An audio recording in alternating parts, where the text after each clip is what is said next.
We saw one of your new teammates here in the first group, Ryan Strome. What do you think he can bring to you guys, and how's he going to fit into your roster?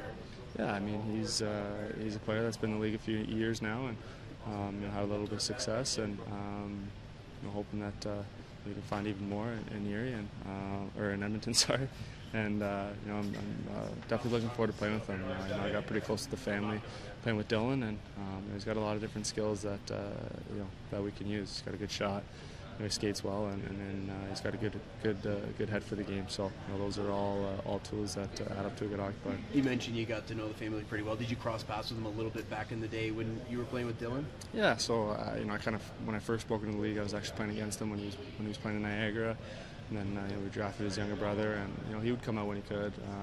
He was kind of just breaking into the NHL, and so he was busy himself. But he would make it out whenever he could, and but more the family, just Chris and Trish Strome. I got to know them real well, and obviously Dylan's still a great friend of mine today. So it's exciting to be reunited with the Strome family. Dylan, Connor, you're built for a couple of years to try to do what you did last year in terms of personal growth. The pressure then gets on to do it again. Have you talked to anybody about what it's like to try to repeat, to try to keep doing that, which win the awards, be a 100-point player, rather than just the road to get there?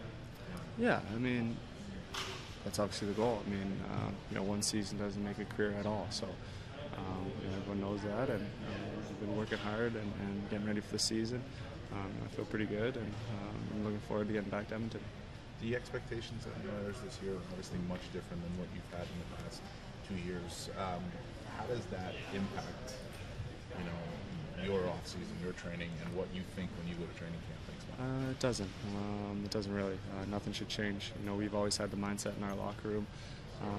Even my first year when we weren't a great team, we still believed in ourselves, and we still expect ourselves to win. And obviously now that we have a year under our belt of being a playoff team and having some success, we still have that same mindset. And I think the only thing that's going to change is teams aren't going to play down to us. Teams aren't going to expect a bad game. They're going to expect a good hockey game, and we have to be ready for that. A couple of years in the league now, how has your training in the offseason changed as a result of what you've learned? Yeah, so I've been lucky to be surrounded with some good hockey minds, and Gary Roberts and his team there, and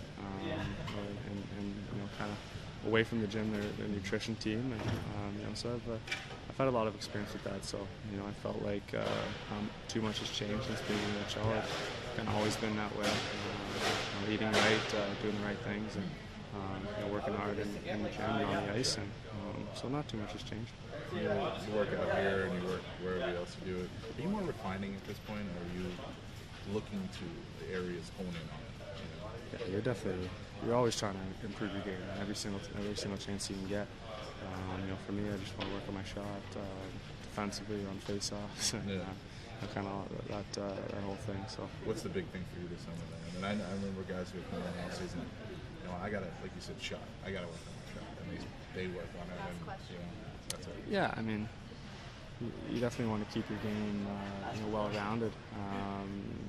But there are areas that you could get better at, and shot for me is kind of the first objective. And rounding out your game, being solid in your own zone, being a good face-off guy. Those are all things that are important as you go deeper in the playoffs.